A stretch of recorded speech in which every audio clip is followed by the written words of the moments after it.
Welcome to KingPilled, everyone. The second show I'm doing today. I just finished up the Astrolabe, and now I've got good friend of the show, Emergent Perspective, here to talk about Elon Musk as a one-man Hanseatic League. What's going on, man? It's good to have you here. Hey, it's great to be on. Really appreciate this, and I think this is a really interesting topic, and I think we'll get some good discussion out of it. I mean, we already had that in our little pre-discussion here.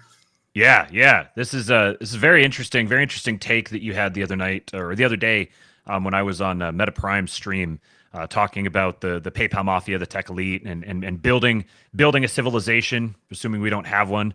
And you hopped on there and you brought up this idea of Elon as a one man Hanseatic League, and that was like a ooh moment for me because when I first was digging into the whole PayPal mafia subject several months ago, I was talking to Charles Haywood privately, and he brought up the Hanseatic League, and that was basically the first time I'd ever heard of it. So I did a little digging into it and found it very interesting, and then kind of got distracted by other stuff. And then you brought it up again, and I was like, okay, well now this happened twice, so now I need to get to know this subject a little bit better. Do the listeners a favor and introduce yourself. I encountered you on Twitter. You've managed to build up quite the following there, and you've even caught the great Lord Elon's eye a few times. I've seen. Yeah. How did Emergent Perspective become a thing? Okay, so yeah, it's kind of funny because I've actually had quite a few replies from Elon, and it's kind of funny because he actually replied to one that was on my timeline that I didn't even like. It wasn't even a reply to his. Like he must have actually gone there. So I have a few friends that joke. They're like, Elon must stalk your profile he must be stealing ideas. So Yeah, hopefully. but I'll tell you, it's funny how much it blows up your timeline when that happens. But yeah, so here's kind of my take. So emergent perspective is a reference to, I believe that I think in the realm of human endeavors, people, let's make an analogy to like people step outside their backyard and look at the weather, right? They go, okay, I'm stepping outside and it's a sunny day in my backyard, right?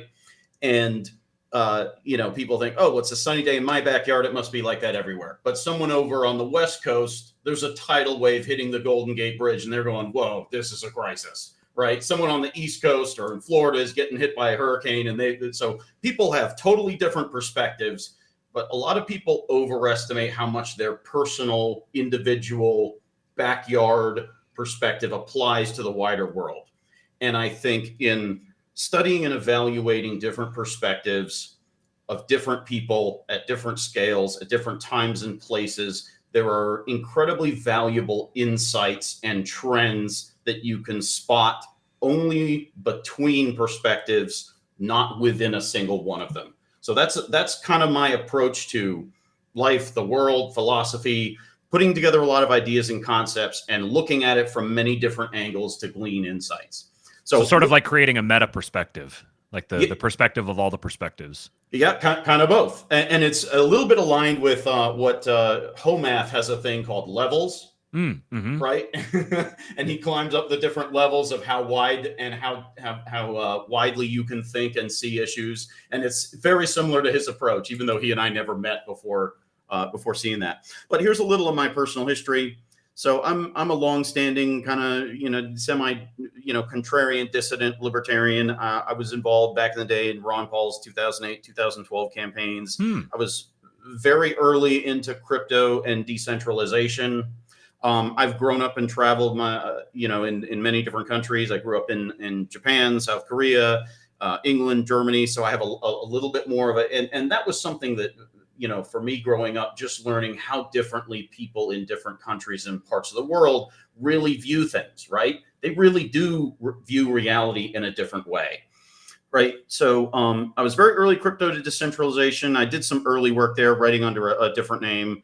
I had a couple of posts go viral on Reddit. This is back before it was woke, right? Yeah.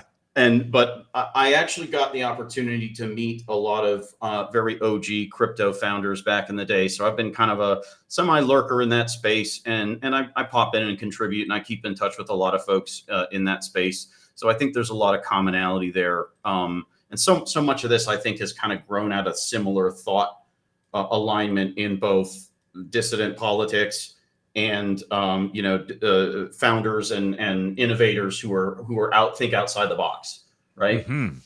So I think we're kind of, in some sense, we're witnessing kind of the birth of a new generation of that, if you will. Yeah, elaborate on that a little bit. Obviously being tapped into sort of the crypto world, you end up getting significant overlap with the, I don't know, tech, entrepreneur, small business, ecosystem.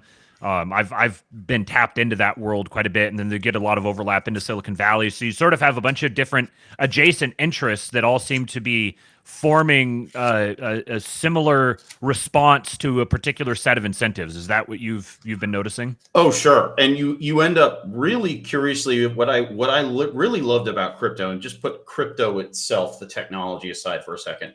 It's the number of disparate points of view that it brings together.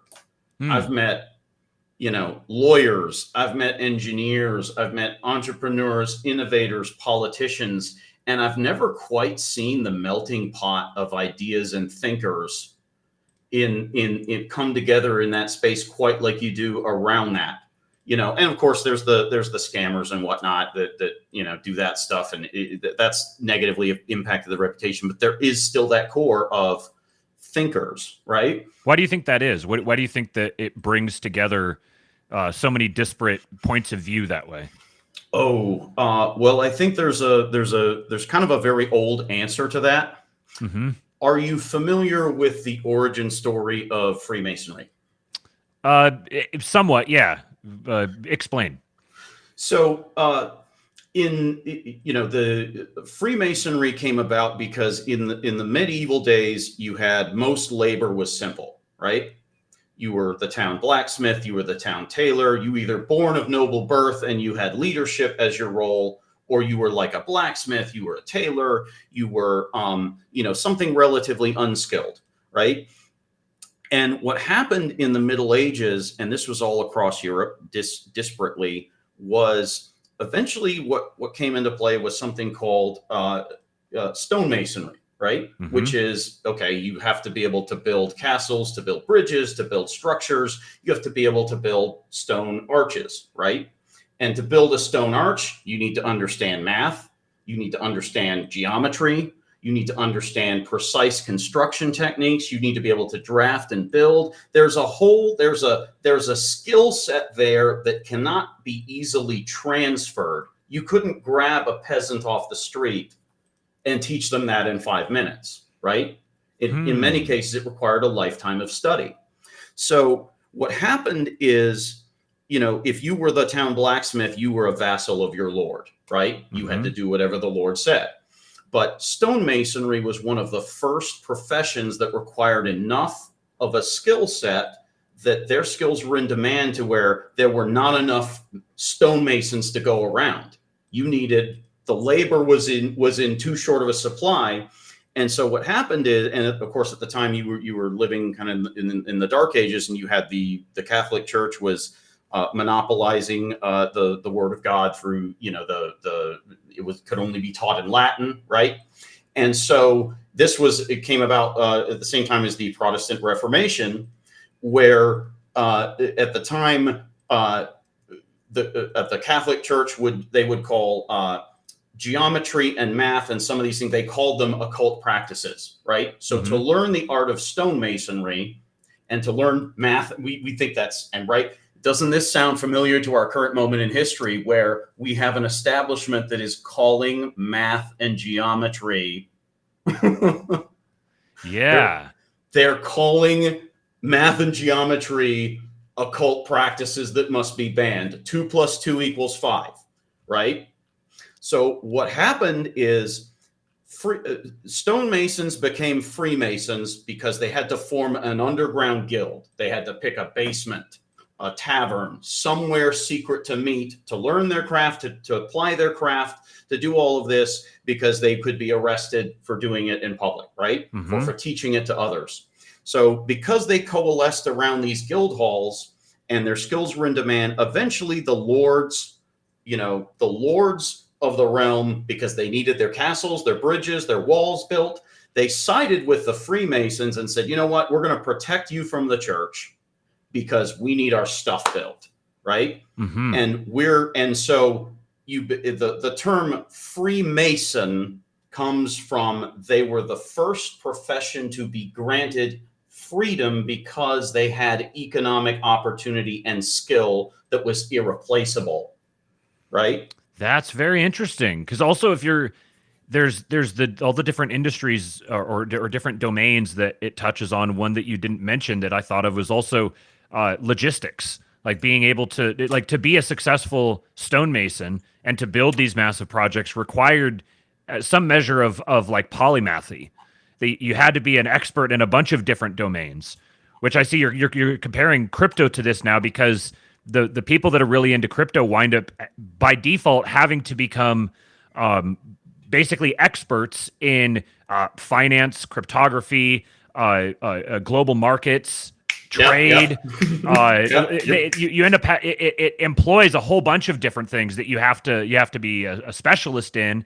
You have to like be generally specialized in a bunch of different things to successfully navigate the crypto world. Sure. But also that there's some overlap with that with tech, right? So so masonry became a secret society, a sort of underground railroad of forbidden ideas, in order to ensure the survival of the knowledge that they had accumulated and the value derived from it, right? To protect the members, to protect the knowledge, to protect the craft. And of course, they weren't the church's only target. So in 1450, Gutenberg invents the printing press, right? And all of a sudden, you have the Protestant Reformation going on. People can now print the Bible in their own language and read it for themselves. And so the Catholic Church declares the printing press to be an instrument of the devil, right? And they wanted to confiscate it. Oh, that's too dangerous. That's a challenge to our authority. And so the printing press, then you have all these printers that go, oh, well, shit, I've got this printing press and they're going to come confiscate it. I need to hide this somewhere. And they would go, oh, the local Freemason guild hall. So that's where all the books that brought about the Protestant Reformation were printed, in the Freemason guild hall, right? So these became instrumental in bringing out the Protestant Reformation, because it became this underground railroad of forbidden books and circulating them. And Niall Ferguson did a great talk on this too. But it, and so let's cap off the Freemason with kind of this last thing. So lodges became places for the like-minded to socialize, collaborate, seek training in their craft. An impressive array of knowledge was kept, and they were safeguarding it. By the end of the Middle Ages, societies had become to known lodge members as Freemasons. This is because the demand for their skills allowed them by royal decree to travel where their services were needed.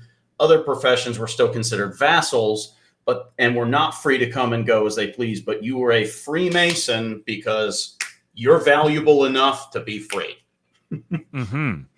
So but that set in motion a transformation from called operative masonry, the physical craft, to something called speculative masonry, which is kind of the philosophy that grew out of it.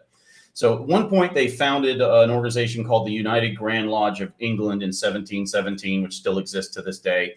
And it's often kind of the turning point between the two. So the Freemason lodges didn't just become a place to practice the craft, but it became a melting pot for ideas. So this culminating notion emerged that the same architectural principles you use to build a road, a bridge, a wall, a castle could also be used to, and this is a very important quote, build grand ideas in the hearts of men, right? And so the idea was, we will build physical things and we will build grand ideas in the hearts of men that will last throughout the ages. So as the British Empire spread, and really all the European empires, many forts and outposts of the military would include their own local lodge, and membership became an expected tradition among members of, for example, the British and French military.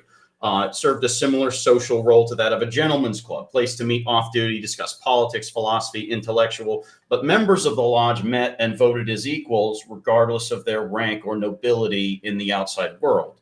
And so you probably read some history about how the founding fathers, many of them were Freemasons or had on their own come to the same kind of ideas. Thomas Jefferson wasn't, but he was basically aligned, right? He had kind of figured the same stuff out on his own.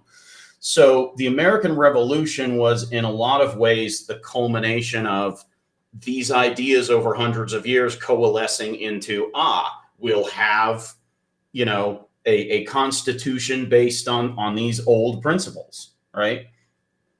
And the two greatest writers that founded the American Revolution, John Locke and Thomas Paine, are very well versed. Their writing is very well versed in these concepts, and it's in the Declaration of Independence and the Constitution. But last thing I'll say here is, in fact, the Boston Tea Party was actually launched from the Green Dragon Tavern, which was the St. Andrew's Lodge. It was launched from a Freemason lodge. So last thing I'll say here is, now there are some modern things where any institution can become corrupted over time. Now, I think the modern Freemason organization, I think it's kind of become, I think if you talk to your local, brother down at the lodge, they're very much agreeing with these principles. But there is a lot of indirect evidence that, like, the senior leadership of it is kind of, it's a corrupt elite, just like a lot of things in our society, right? Right. Which is very interesting how founding principles can manifest and then be hijacked by a corrupting force, right? Right. So, all right. It's interesting. You real quick here. You reminded me of something that I wrote just a couple weeks ago about secret societies. The article, you can go to Real KingPilled on Twitter or on X, and you can go to the articles tab, and it's the only one I've posted so far. Here's why the Trump-Elon coalition and its war for free speech is good for you. One of the things I said in here was, all men are governed ultimately by secret societies. Networks of men with aligned interests and values form coalitions with other networks of men with their own aligned interests and values, make plans in secret, and execute them together. What we call governments and public companies are the surface layer of these agglomerated nested networks. We don't usually use the term secret societies. Instead, we use the anodyne managerialist market research term interest groups. Of course, these interest groups are rotely discussed in broad demographic terms, but those broad demographics, the largest semi-coherent networks of all, serve as semi-arbitrary proxies for deeper-lying, tighter-knit, better capitalized networks. The broad demographics are the second layer, the not-so-secret societies. Follow this trend deeper below the surface, and you'll quickly realize you're uncovering and burrowing into an upside-down triangle. There's deep esoteric significance to this, but that's another essay. And then I said, remember that governments are formed by cooperation between networks of men. Each member of each network at each layer of resolution commits his capital to that network and cedes some amount of his sovereignty with it, with the tacit agreement that the relationship will remain mutually beneficial. So as you're describing this, it reminded me of that, because you have this natural incentive for the Freemasons to form this secret society. And now it's not the only secret society. There isn't one secret society that governs all of them. There's a whole bunch of different secret societies. Some of them we just call public companies or governments or bureaucracies. But each of these functions as a sort of secret society, like a discrete network of people with aligned incentives. And certain of these networks are going to have a natural selection effect that's going to lead to them pushing the envelope or be innovating more than the others. So you can see it with like the Freemasonry thing. You can see it with banking.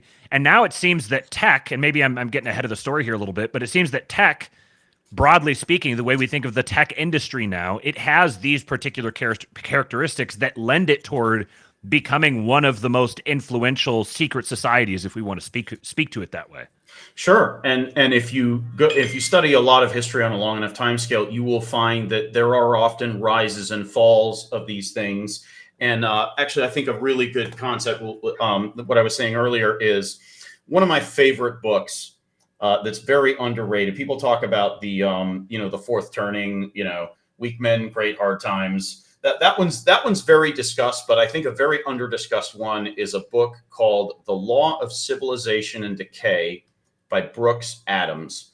Brooks Adams is the grandson of founding father John Adams. And he wrote, there's a couple of things he wrote.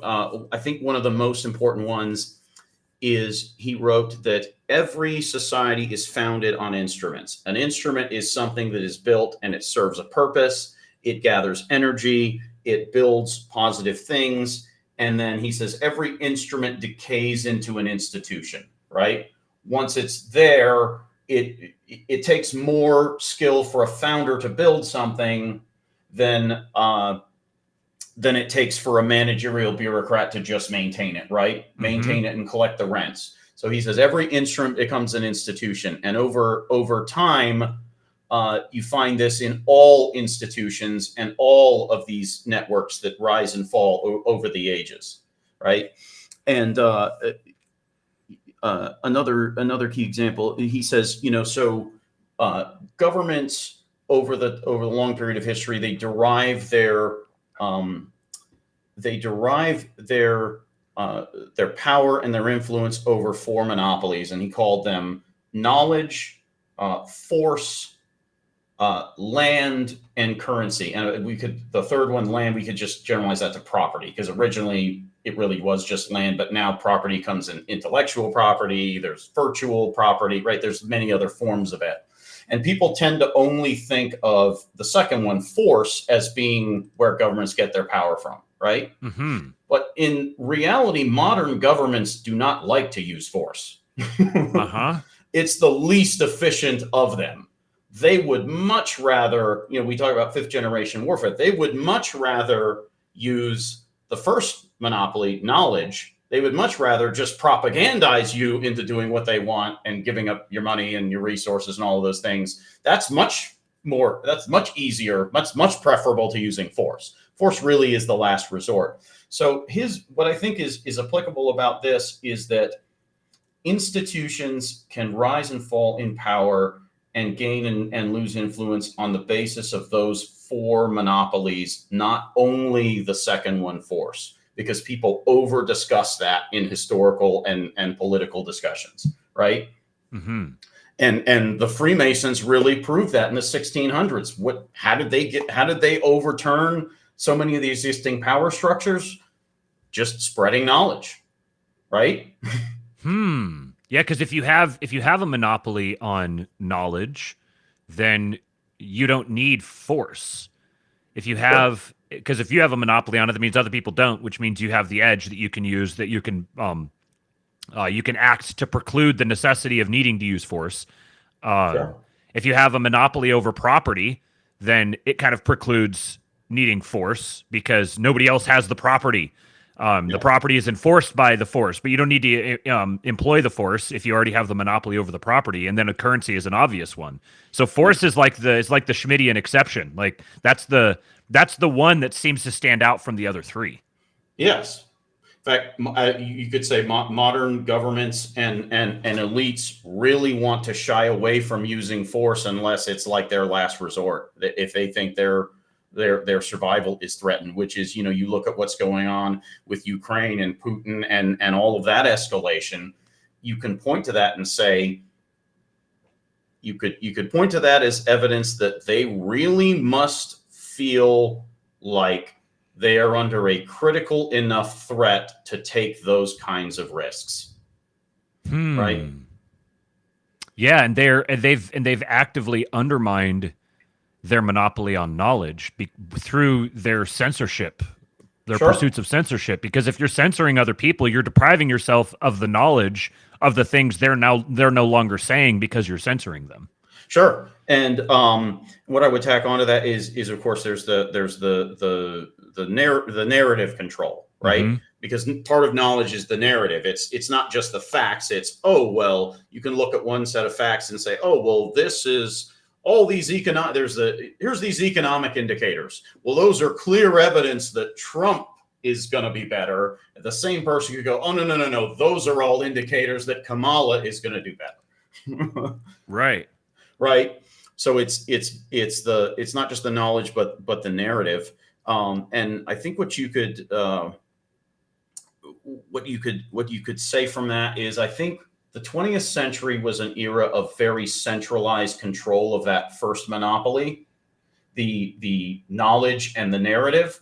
But what happened is the internet and mobile devices came about, and all of a sudden, almost overnight, from a civilizational standpoint, they not only have anybody, it's just like the printing press. Now anybody can write and speak and say what they want. Not only is there more availability of knowledge to spread, But when you cancel it, you in the 60s or 70s, if you canceled somebody, you just took them off the air and they never got to say anything, and they would, go live in, some shack in the woods, and they'd be excommunicated. But now when you cancel somebody, there's the Streisand effect. Mm-hmm. You get everybody that you cancel them, but then everybody goes, whoa, what was that guy saying? It must be something juicy that nobody wanted, that they didn't want anybody to hear, right?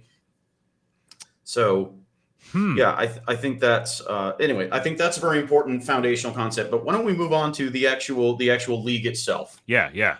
Because I think it shares a lot in common. And by the way, it might make sense for the audience to maybe pull up an image of the map of the league, just so they can see how many countries this actually spanned. Okay, it's really fascinating. While I'm pulling that up, I'll say the thought that sparked for me was we've talked on the show here quite a bit about the takeover of X, the takeover of Twitter and converting it to X, and that really was we've described it as a military move. This was like a strategic military move because it hits directly at this narrative thing you're talking about, like the converting the blue check from like it used to be on Twitter, you had the meme of the blue checks was basically referring to the regime journalists, the mouthpieces, the apparatchiks of the regime. Oh, absolutely. Now blue check symbolizes either neutrality to the regime or hostility to it, because it's someone who's willing to give money to Elon. So taking over Twitter, turning it into X was both a destruction of one of the regime's key narrative control mechanisms, and it like cut both directions on the knowledge spectrum, because it also means now all of that data is the knowledge of that data and the ability to control it and disseminate it has that power has shifted away from the regime and into other hands. Okay, here's a picture. Absolutely. Is this a good picture here? Yeah, that's a good one. Okay. So it actually was a network that started as a few trade towns and a few trade guilds, but it eventually I think it had almost a 400-year lifespan. And it eventually encompassed, you can see it reached all the way to London, Belgium, the Netherlands, Denmark, parts of Poland, all the way to Russia, all the way to Sweden and Finland. And you can see that this was just a loose coalition, kind of this Freemason-like, hey, we all have this common interest in preserving our economic power here, right? Mm-hmm. So let's talk about this kind of, and I think this is interesting because it's you could think of the approach that they're taking here, right? It's kind of like, and here's what's fascinating about the league. So throughout most of its lifespan, it lacked a permanent treasury. There was no central cash or bank that you could come confiscate. There was no permanent administrative body. It had no standing army. Right? So there's no permanent treasury. There's no all the assets are distributed. There's no admin body. There isn't like an office. There isn't a CEO that you could come and arrest or charge with anything. It had no standing army. So again, we're looking at of those monopolies, they really didn't need force throughout. There's a few instances where they actually did, and it was more like they associated with the towns to use force in resolving some matter. But most of it is that it's the third monopoly, property, and it's the first monopoly, knowledge, right? We know the trade routes, we have the skill, and we've got the property here. So these were fishing villages, tradesmen who built on boats, so carpenters, probably metal workers, dock workers, ship captains, the companies that financed them, the companies that insured them. And the idea was they wanted to protect themselves by having this distributed network. They protected themselves from, say, the King of Denmark deciding that I'm gonna take over this and confiscate all your assets, right?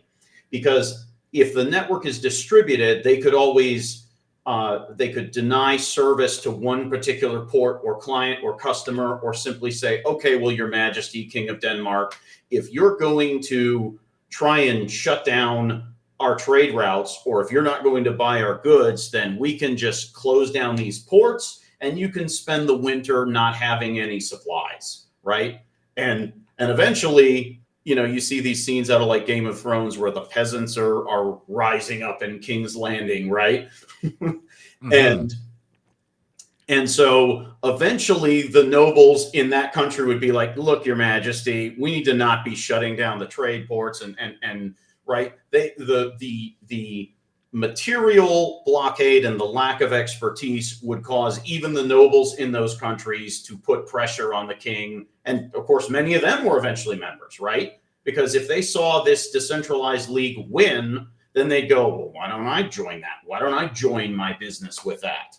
Right? Mm-hmm. Does that make sense? How formal was the organization? Was there any formality to it at all, or was it purely just you could identify, and the way that you identified was by cooperating together, and if you chose not to cooperate, then you were no longer part of it, just kind of an informal agreement? So they did have the central city was Lübeck, and they would once every few years they would convene a council of the current members, right? Okay. It was on an as needed basis, right? It wasn't on a daily basis, and nobody needed anybody's permission really, although they could get together and vote if somebody was really acting against the interests of everybody else. Then they could get together and vote that person out, or simply disown them, right? If you're violating the common interest, then you're ejected, right? You didn't need a formal process for doing this. But they would convene every few years a council to vote on certain rules and certain policies, but it was really on an as-needed basis, and there was no central leader or central figure to sort of snatch up, right? Mm-hmm.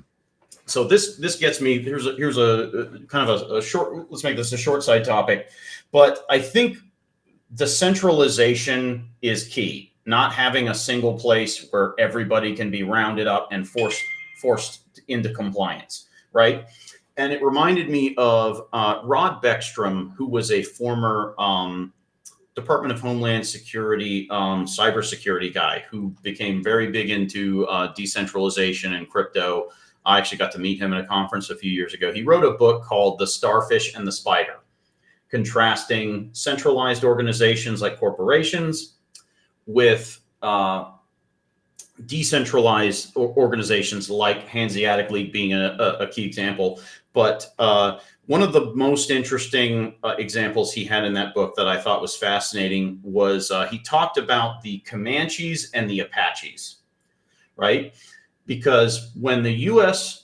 Government spread west and took over most of the lands from the Indian tribes, most of them offered little resistance because they didn't have the tech, they didn't have the organization, although there were a few points in history like Tecumseh, who was an exception of that during the War of 1812. But for the most part, their approach was, oh, we've got this tribe, let's go capture the leadership, let's force them to sign a treaty, and then we'll resettle the tribe onto this land and disarm them and then tax them and all this stuff, right?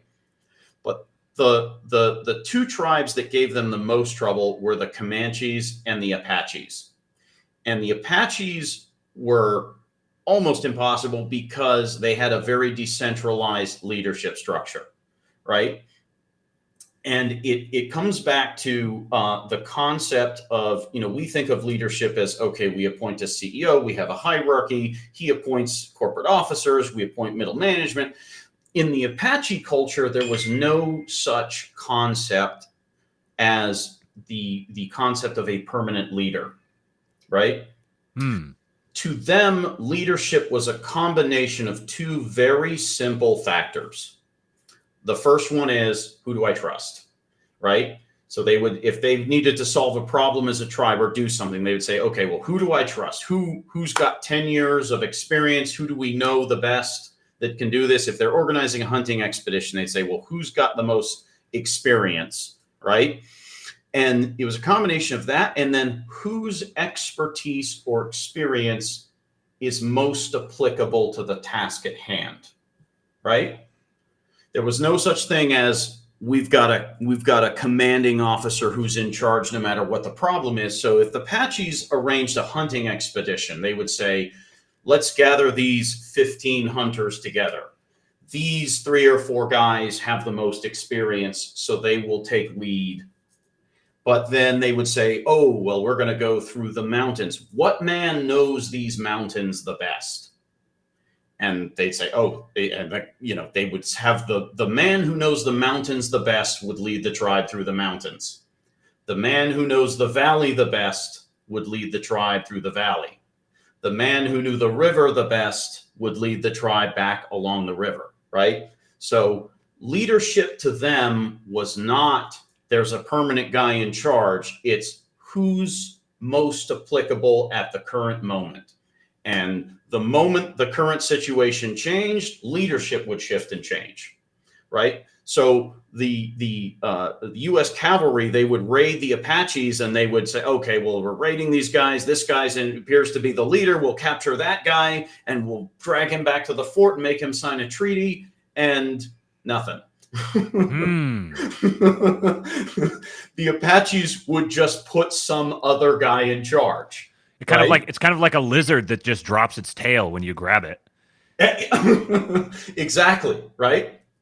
So they could make one guy sign a treaty, but then nobody else would obey it, right? Mm-hmm. So when the rulers of these vast swaths of European countries, if they said, all right, that's it, we're pissed off at the Hanseatic League and their monopoly over the fishing and the boats and the construction and all this stuff, go grab the nearest dock worker and go grab the nearest dock worker who's the guy that's in charge of down at the docks, and we'll threaten him, right? And everybody else would just carry on working. Right? What were the fundamental units of the Hanseatic League? Was it like if you're going to have a meeting of the member organizations, for lack of a better term, who were the representatives? Were the cities? Was it merchant guilds that were the individual members? What was at what level? So in the case of the towns or cities that were members, so some cities where the whole city was, Lübeck was kind of the capital city of it, right? Okay. Where the whole city and the whole city council were kind of members of it, right? But so there were city councils, there were town councils, but then there were the local dock workers could simply have their own individual council, right? The local carpenters could have their own. So there were multiple overlapping layers of this. But also, here's the other part of it, is no part of being a member of the league precluded you from being a member of anything else, right? You could be a member of the league and be a member of one of these existing governments. You could wear 2 hats, so to speak. You're a member of the league and you're a member of whatever your public identity in the outside world was. And it got to the point where they didn't have to keep it secret. So back to the Apaches for a second, though. Now, this is a historical name you've probably heard. So at one point in the war between the Apaches and the U.S. cavalry, the Apaches eventually recognized that they were being raided and captured, and eventually they recognized the need for, we need a larger leader, right? They had never had something, what we would call a general, right? But they recognized that they needed to band together in larger groups, and so leadership could be appointed, via their protocol as, let's get the guy who has led the most battles to be the leader. And you've probably heard the name of this historical figure. His name is Geronimo. So, and of course, he led the Apaches on a campaign for several years. And then the U.S. cavalry, they launched a campaign to, we got to capture Geronimo. This is a real important objective. And when they finally did and set up a raid and captured this guy, all the Apaches did was name up some other guy Geronimo and carry on like nothing happened. So Geronimo doesn't refer to a single person. Yes, it does. Yes. Like there is the historical figure because he was captured, and that was how they learned the Apache language and the culture and the concepts, right? Was by listening to this guy. And he had he actually wrote a diary about his experience and some of his cultural things he learned about Western civilization. And this is kind of funny because the soldiers at the fort, they would talk to him, and he would learn their language and they would learn his. And eventually they got linguists out there, and he would ask them questions like, he would say, so you soldiers, you came out here and fought my tribe and you captured me. And he would say, well, why did you come out here and capture me? And they would say, well, we had orders from the president. And he said, oh, okay. So he'd say, okay, well, next time you see your president, tell him I'd like to speak to him. And they go, what? We've never met the president. He had no concept that this leader of theirs was some guy half a continent away that they had never met. He would ask them questions like, so this president of yours, he's this great leader in your tribe. You must have hunted with this man. You must have fished with this man. And they'd be like, no, we've never hunted with the president. We've never fished with the president. And he would ask them this question in return. Then how do you know you can trust him? And their answer was, well, a lot of us don't trust him. In fact, some of us don't even like him. That's just our system, right?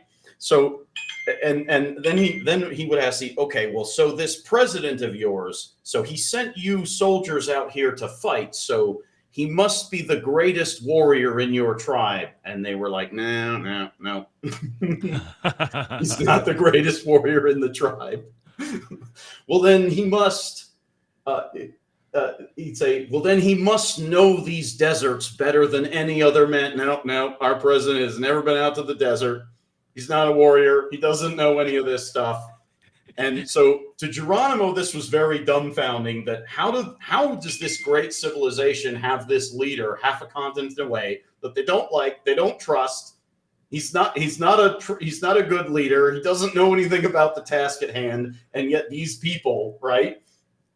And I think in that line of inquiry, there's a real, there's a real kind of simple wisdom there. Yeah, right? That's what I was thinking. And since I read that in Rod Beckstrom's book, I've spent a lot of my life kind of asking that question. Every time I've been on a job or a contract or whatever, and ask yourself that, right? I talk to people all the time that say, I don't like my boss. I don't know my boss. I don't have any personal affinity for him. And most of the bureaucrats that run Western society don't have any expertise relevant to the task at hand, right? Most of them, we're a society that has over bureaucratized to the point where we have untrustworthy leadership that is not trusted, not liked, that is not having, they don't have expertise relevant to the task at hand, although some of them do, right? There is some knowledge and expertise, but I think, and I think you could say this is a product of the 19th and 20th centuries where large scale bureaucracy was the only way to organize at scale, right? And we've now entered an era where it becomes possible. Oh, I see. One of the comments is, imagine Geronimo in an HR department, right? You listen to women? He would say, this person doesn't hunt. They don't fish. Nobody likes them. Nobody trusts them. Right? But that's exactly it, right? But what I think is interesting is, I think depending on cultures around the world, I think probably most of us started out with a more Apache style of leadership, right? Where it was more decentralized. Let's follow the most sensible leader. Let's, leader, if you dump a bunch of people on an island, that's the kind of leadership that naturally emerges, right? Right. And of course, bureaucracy and hierarchy are things we build later because we try to organize things at scale. And I think for a long time before the internet, that we used that because it was the most efficient way.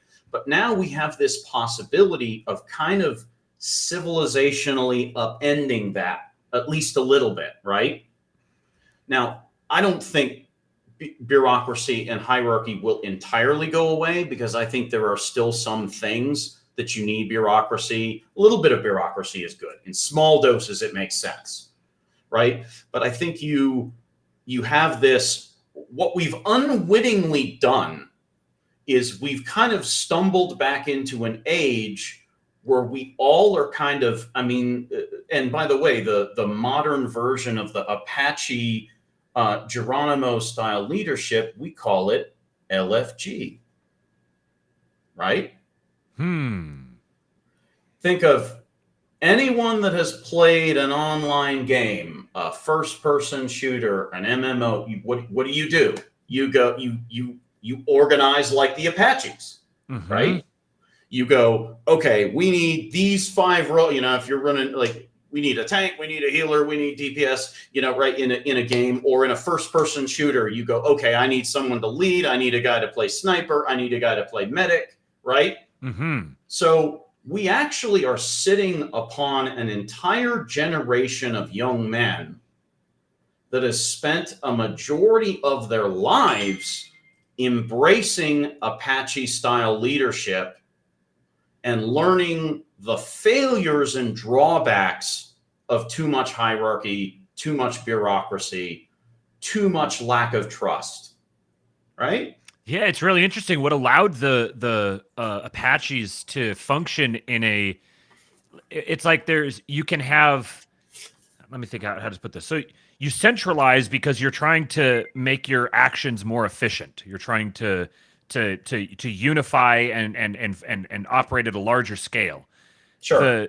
When you decentralize, the risk is that you get more inefficient. That you separate your. You certainly can. Yeah. You have like a coordination issue, and you try to simplify that coordination issue through centralization. However, the more things that you try to centralize, the more diverse your group gets across a number of different variables. The more centralization actually causes inefficiency. And there's an equilibrium that we're looking for here, and it seems that the introduction of the internet and video games and social media and crypto has it's created a way to like move up a layer of resolution to where we can now we can centralize in a decentralized way in a broader fashion. Because but you still have the same problem where it's like, okay, well, how diverse do you want to be? How decentralized do you want to be, but still maintaining coherence? Sure. Well, and you kind of have both, right? And neither approach has entirely done away with the other, and I don't think they will entirely do. But take this example.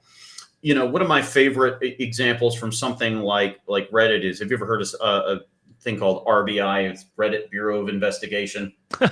No, I haven't heard of that. So it's like, you get these channels and sub-channels thread where people go, and there are actually groups of people that they pull up these 20, 30, 40-year-old missing person cases, cold cases, unsolved murders, unsolved, all kinds of things. And all they do is they just post, oh, what do you think about this? Is an interesting case. And all you do is you post it, and then somebody that's scanning that who goes, oh, I'm a forensic pathologist, right? Because think about how many cases went unsolved because you needed to get together and centralize, right? How many legal consultations have never occurred because you have to go to a lawyer, you have to take time out of your day, you have to pay a fee. But think about when you can post that legal question or whatever it is on a forum where 1,000 lawyers may see it and weigh in on it, right? Yeah. And we have things like voting systems, likes and dislikes and retweet, where we tend to have ways of not only increasing the number of eyes and decreasing the amount of bureaucracy it takes to solve the problem, but also we're creating mechanisms for the best answers and the best content to rise to the top, right? Right. We're trying to create better ways of collaborating. And in many ways, so in the case of RBI, there are cases where 30, 40-year-old cold cases that some of the best police departments and detectives in the country couldn't solve, right? Look at the early, the show Unsolved Mysteries. What was that? Well, it was not only, it was an entertaining show, but it was also, they would take crimes and they would say, let's increase the number of eyes on this to see if we can get somebody out there to call in and say, I know something about that, right? Mm-hmm. So it's like that approach, but on steroids. So what happened with things like this is, decentralization and the Apache approach to trying to solve problems in many cases yields answers that are vastly superior to what a bureaucracy can produce, right? Mm-hmm. But of course, what naturally happens with this is, of course, some people find this cool. I think there's cases that people really like, but then you have the possibility that we get into these discussions about, oh, well, the experts disagree, right? Because now you have some of these bureaucrats, and many of them tend to be insecure. They feel like their job is threatened by a bunch of kids on an internet forum solving a problem that they couldn't. Right? Like the Shia LaBeouf on 4chan. The Shia LaBeouf was posting his "He Will Not Divide Us." Oh, thing. the capture the flag. And the capture the flag. Yeah. And so he took what he thought was I dare you to find this thing, right? Right. And he really thought that he had outsmarted the entire internet. Right? Little did he know. He really thought he had outsmarted the whole internet by hiding a flag somewhere. And all of these autists got together and they found it and they took it. And his ego really took a bruising from that. Right? Mm-hmm.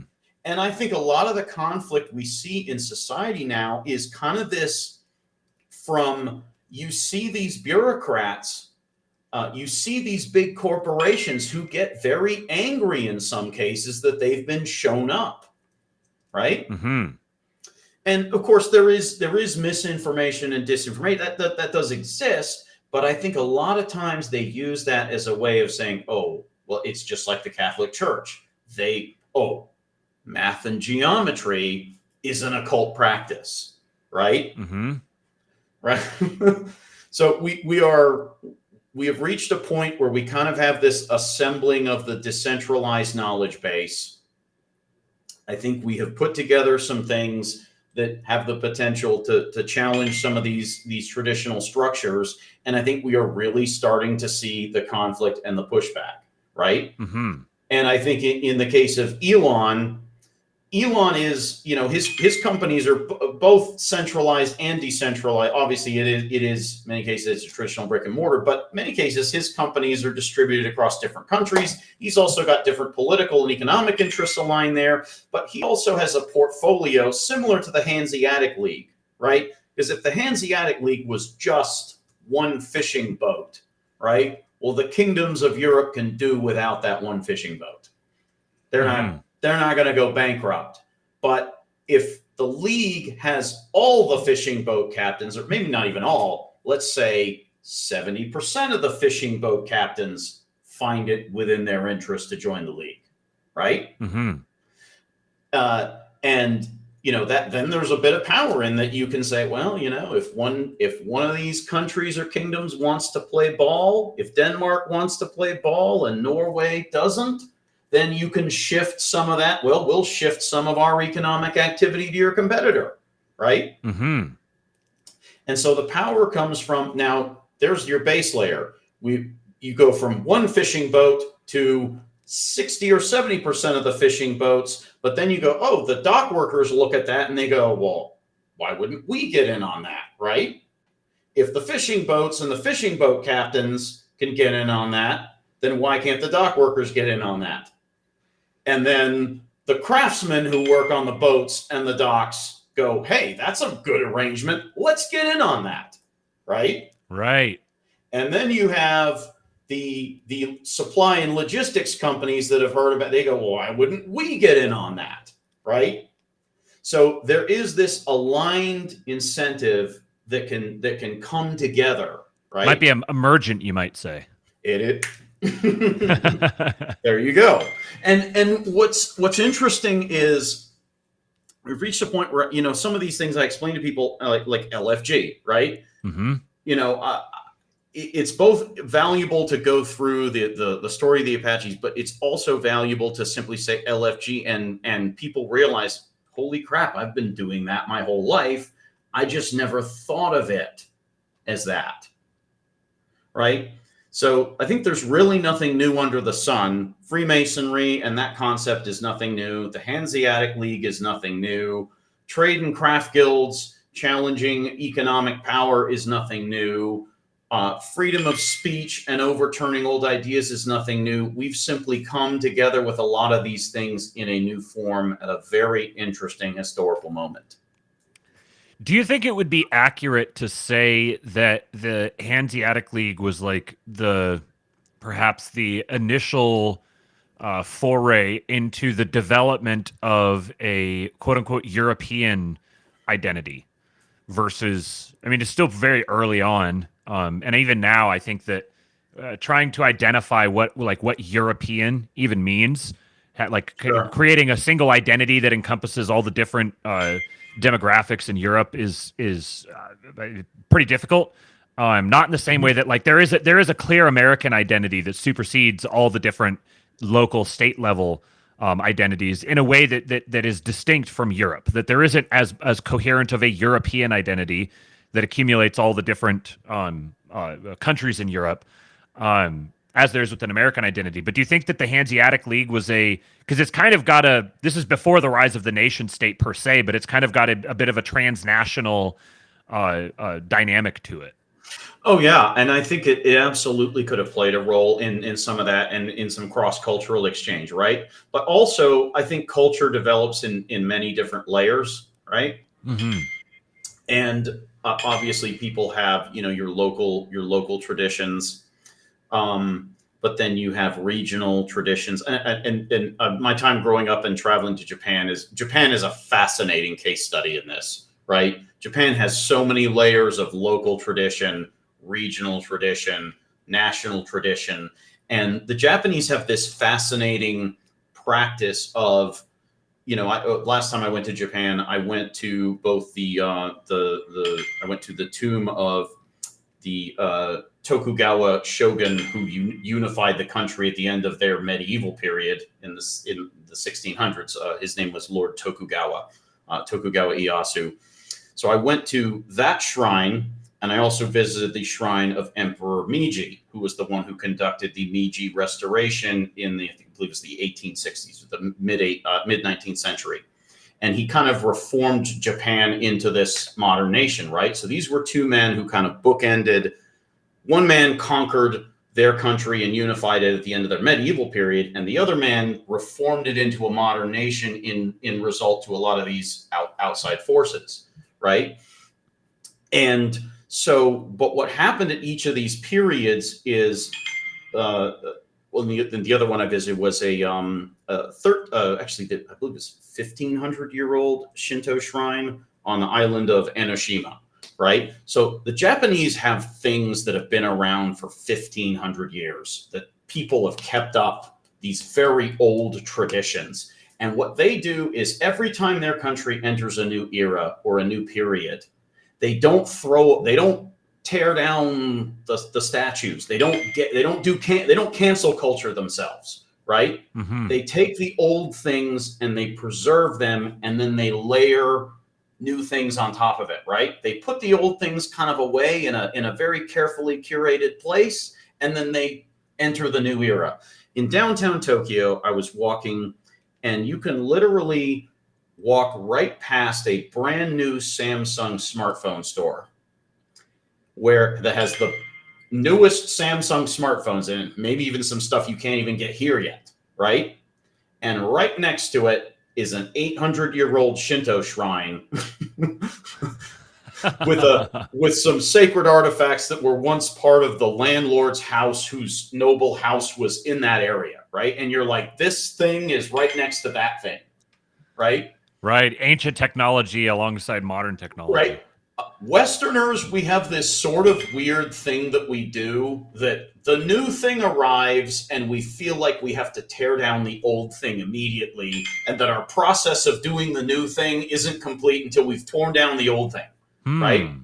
We've got to tear down the old. But what they do is they have so many layers of overlapping culture. So back to this.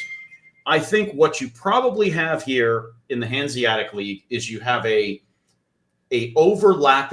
probably formed an overlapping, you know how they talk about the culture of sailors, right? Sailors the world over, in any clime and place, have a certain culture, right? Talk to anybody that's ever been in any country's navy, and they all kind of speak the same language, right? They talk about the sea like it's a personified entity. The sea is a harsh mistress, right? There's certain superstitions and traditions and things that maritime culture does, right? So what this probably did is it probably created some of that maritime culture between these countries, some cultural exchange, some language exchange, some food exchange, right?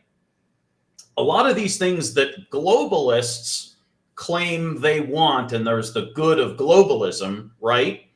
But if you decentralize it and allow it to happen more organically, then it tends to be more constructive than destructive.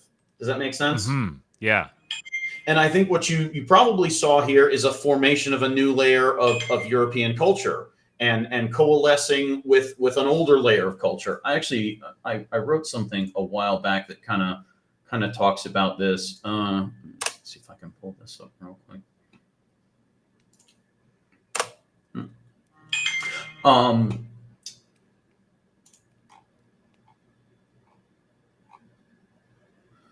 So there's a concept of how human memory is kind of stored symbolically, right? And so the world is a 3D globe, but we compress it onto a map, right? The map is not the territory; it's simply a representation, right? And so this is when I was talking, when it came up in that, I think we may have talked about it in that meta space, or at least I talked about it in one of his spaces, I grew up I had a childhood home. One place is up in Canada where some of my ancestors lived. And I remember walking into that place as a child, and it was, there's always this distinct smell of that wood, right? And I remember so many of my childhood memories, playing and visiting with friends and relatives, and summers and barbecues. They were all kind of mixed in with that smell, right? And I remember one day I visited there, and I hadn't been there in 10 or 15 years. And I walked in, and that smell, and it's pine wood, right? The smell of pine wood is a very distinct scent.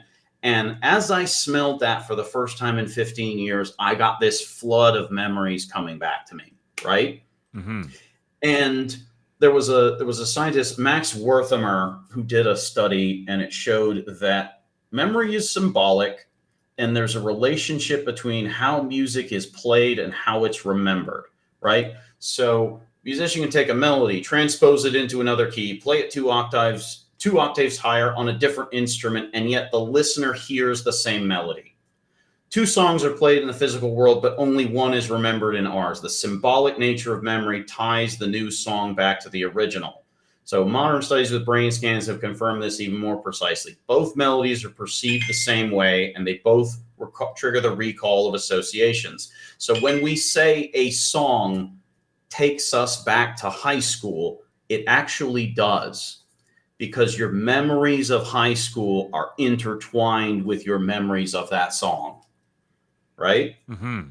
Your childhood memories of that cabin or that house are tied and triggered by that smell, right? So I think that when you have all this culture and language exchange in many different places, you're kind of creating a collective song, right? So you look at things like parts of European culture, parts of maritime culture, parts of what the Freemasons did, right? These things are like songs that people eventually recall and tune back into, if that makes sense. Yes. Yeah, absolutely. And so it's funny that here we are sitting on the internet hundreds of years after this group of people died, and we're kind of playing the same song. Yeah, it's like a song that's, I mean, the overlaps between music and geometry and all the way down to the atomic structure of reality and all the way up to the cosmic level. There's so many overlaps with all of that that there's a very clear Yeah. there's a very clear order, like a common language to the universe. Absolutely. And here's this part that I wrote that I think it kind of drives this point home. It said, imagine 1,000 years ago, someone wrote and played a song. This song connected deeply enough to sweep its way into the lives of millions, mixing its emotions with those of its audience. Each time it was replayed, these memories mixed new listeners with old. Could a song and its inspirations become intertwined and inseparable, each carrying the other across generations? If you heard it today, could some of that connect with you? It's like all of these things that happen in both individual and collective consciousness, they're like songs that get replayed and rediscovered, right? Right. So Elon Elon is kind of, so Elon being the one man Hanseatic League Elon is like, through the different companies that he's set up and the fact that each of these companies implicates a whole bunch of different industries: finance, sure. battery technology, space. Sure. There's a whole wide range of things that each of these companies implicates, and the more successful he is, the more integral each of his companies becomes. The more he becomes like a shelling point for everyone else, where there's Sure. an increasing natural incentive for people to want a piece of the action, to recognize where he's going, and he's beginning to embody this same spirit that, like, he himself is embodying the spirit that once embodied the Hanseatic League at large. Sure. We've moved up a level of abstraction here, where that spirit can now be consolidated into a single person who's like a representation of that allows for coordination at a different level of scale that we didn't previously have available to us. Sure. And you could say, you could also simplify that to a lot of us have been playing the same song separately and individually, but Elon kind of very rapidly tuned a lot of us into the melody, right? And shifted the direction of it. That's very poetic. And I think Trump has done that too. I think Elon has done that in one sense, more from a tech angle. And I think Trump has done that from the angle of American culture, right?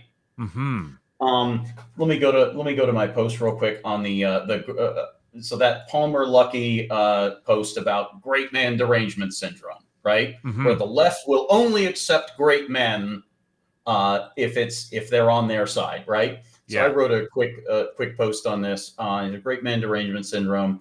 So here's an example. So war on great men has taken center stage. These days, a large portion of America seems not only infected with a desire to dismantle everything about its culture, but dedicated to preventing its future from looking anything like its past.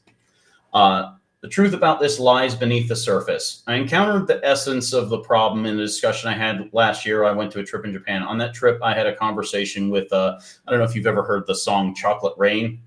Yeah. I was actually there with the guy, Tay Zonde, the guy who made that song. Right? Oh, nice. Okay. So he and I struck up a conversation. Now, I grew up in Japan, and I've been there many times, and I love it. But it was his first time in the country. So I found it very interesting that he had newcomers like, this is my first time seeing this place, and I'm very initiated into it. So he was visiting with a fresh perspective. So he said to me, we had some poignant observations, and he said, he said, for me visiting, and mind you, he's also a bit left-leaning, right? Okay. He said, for me, visiting Japan was a nice window into a society that has a very different social contract than the United States. He said, the biggest difference is that they have a rigorous, shame-enforced understanding that no individual's interests can too forcefully veto the whole. And that is true. In Japan, it is socially taboo. They do pride excellence, but it's like excellence without arrogance, right? Mm-hmm. It's like excellence through humility about it, right? But also excellence tempered by tradition. Whereas in the United States, freedom is lionized as, he says, in the United States, freedom is lionized as individual interest, forcefully vetoing the whole, and celebrated as merit, ingenuity, liberty, with endless metaphors like two wolves and a lamb deciding what's for dinner. And that's his quote, not mine. He says, the American hero is the irritating contrarian who is accommodated by being contrary to civil society, because that's where mavericks, geniuses, Ayn Rand protagonists come from. He says, in Japan, their idea of a hero is someone who makes the elders proud, makes society pleasant, and is modest, honorable, and self-sacrificing to uphold these. And I said to him, you know, for someone that just came to this country for the first time, there's some very sharp observations there, right? Japanese society has many cultural layers that exist. They take great care to preserve social customs, rituals, places, and obligations. Many Japanese, so example, that island I went to, where there are shrines that have been there for 1,500 years. And it's many of the same families that own the houses and the shops and the restaurants. So in a Japanese family, the most successful eldest child or son might go off to Tokyo, go to a fancy university, and get a high-flying job at some big corporation, right? The middle child might move to the next town over and raise a family and live a more humble lifestyle. And the kind of the underperformer in the family, or whatever you want to call it, will kind of take a vow of poverty to live on that island, preserve the local shrines and culture, and not live an extravagant lifestyle. But they see it as valuable to sort of take this vow of poverty in service of preserving something that should be preserved. In this case, the culture, the shrines, that family home, right? That's how that's been there for 1,500 years. So I said to him, I think Americans could learn some great lessons from that. If we want to neutralize cancel culture and rebuild America's sense of civic virtue, we need to develop something like that, or some sense of that. I said, but as someone who grew up in both countries, it's a very apt observation on a long time scale. But what I would add is that the rugged individualist American you're talking about, that ideal, the Ayn Rand protagonist, right? Throughout most of U.S. history was tempered by some very strong family and cultural boundaries. You know, libs refer to a lot of this as oppressive patriarchy, but a lot of it kept that individualist energy focused on things like being an entrepreneur, being a cowboy with a ranch, being a soldier, being an athlete, being a scientist who overturns the status quo, etc. It kept those things channeled in a positive direction. But what happened is now we've lost all the rugged part of the rugged individualist American, and we've replaced it with, whiny, woke individualist American. So we've redirected that spirit of individualism towards, I'm going to change my hair color and my gender pronouns, and I'm going to compete with other people to hate all of the prior culture and aspirations associated with it. It's right? been directed toward deconstruction instead of construction. Exactly. And Elon Musk is one of the most reviled men in America to those that think this way. He's not celebrated at all. Right? And that's exactly, and it's the same thing. The people that love Trump love him for those reasons, because he represents a return to rugged individualist American, right? Mm-hmm. He represents a revival of that. But the left and the wokes want him destroyed because they see it as, well, if we can, they must destroy him to affirm, their beliefs, right? Hmm. And I think, I said overall, I think regardless of your opinion, cultures exist in layers. You can't alter one layer without altering the whole. But a lot of people with too much time sitting in air-conditioned offices thought otherwise. Yeah, I've got a kind of a vision that would be might be interesting to ponder through all the implications of it. Maybe this could be a subject for a continuation of this conversation. I'm imagining like a Punnett square where you have on one side you have constructive and deconstructive, and on the other side you have individualist and collectivist. And so then you would get the like constructive individualism and destructive individualism, and constructive collectivism and destructive collectivism. And there's like four archetypes there that Mm-hmm. might be interesting to unpack and see which ones have their place in which context and how they manifest in different human organizations. Because there is a place for deconstruction. It's not that Sure. deconstruction itself is bad or wrong.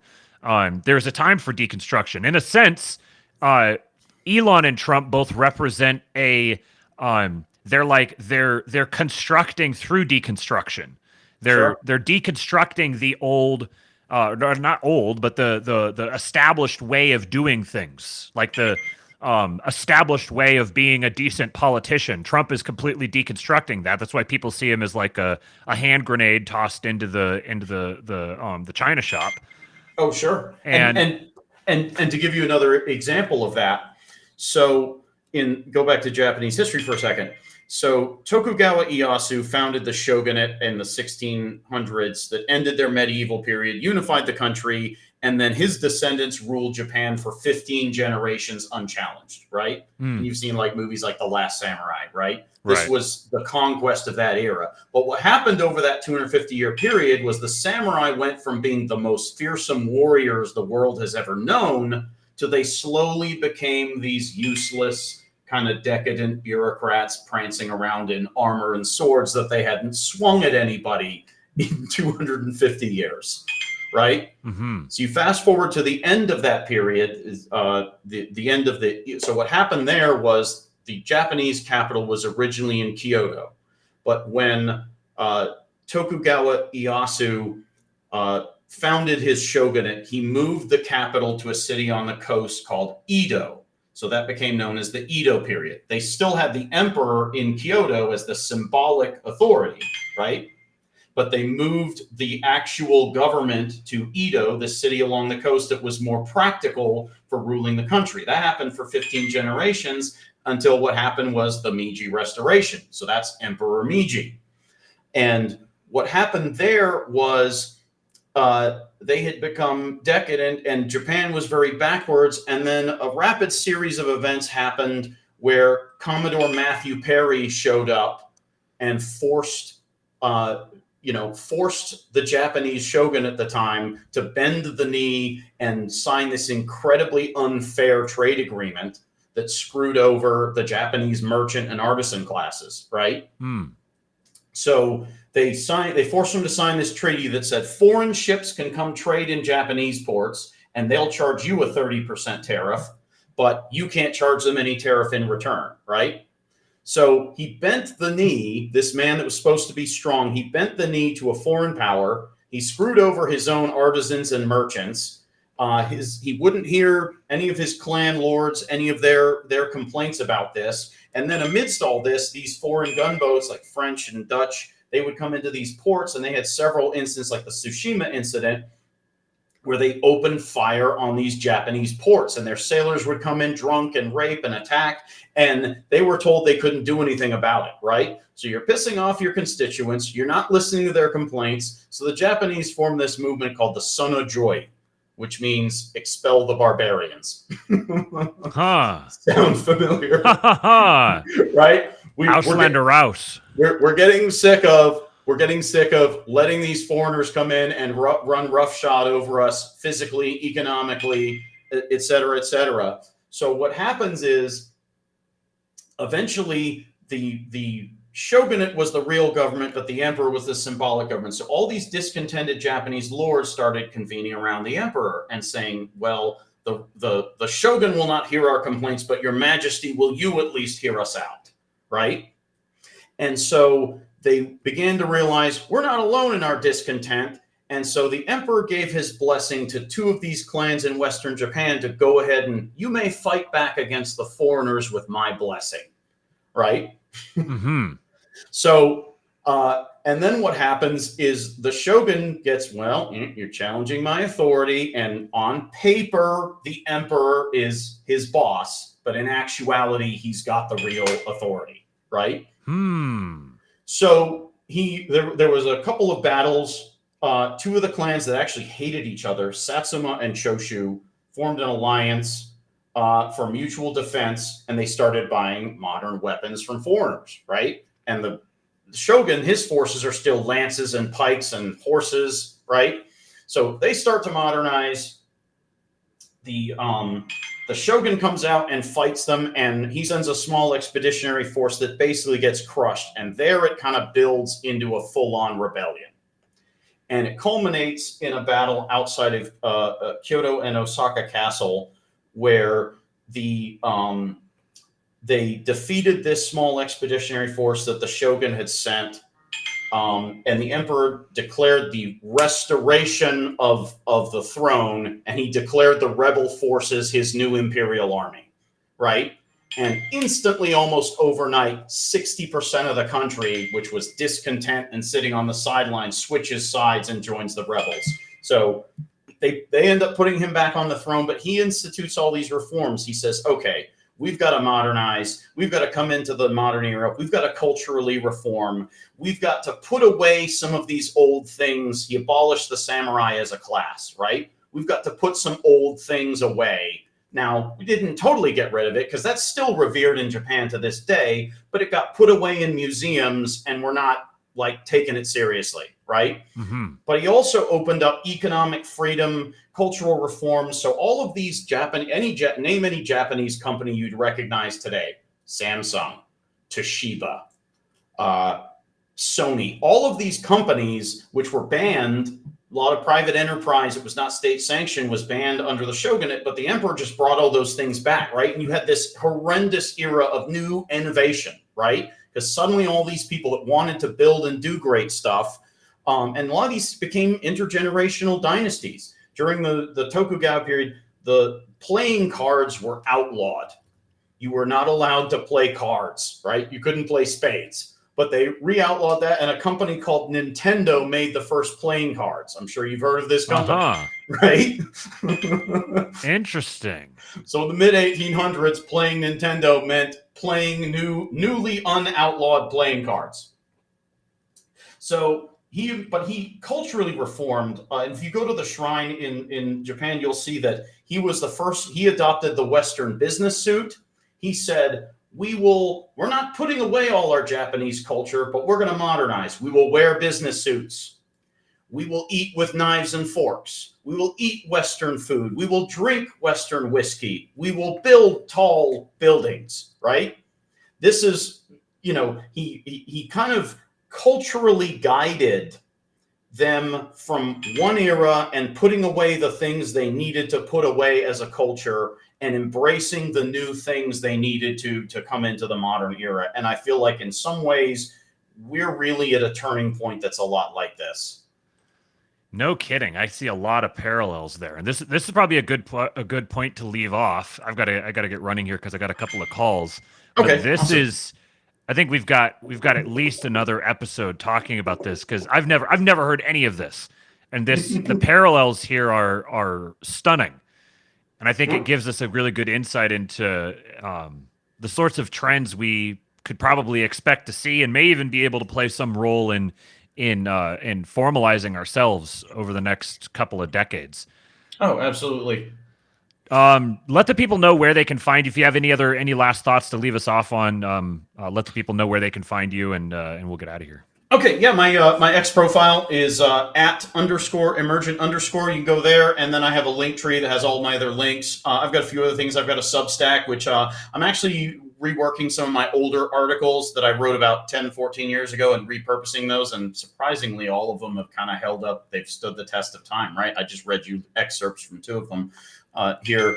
But yeah, follow me there. Follow me on X. I may do more. I'll probably do some more streams like this. I do Spaces on a semi-regular basis. But this was a really great conversation, and appreciate the time and the conversation. Yeah, absolutely. Thanks for coming on, man. I can't wait for the next one.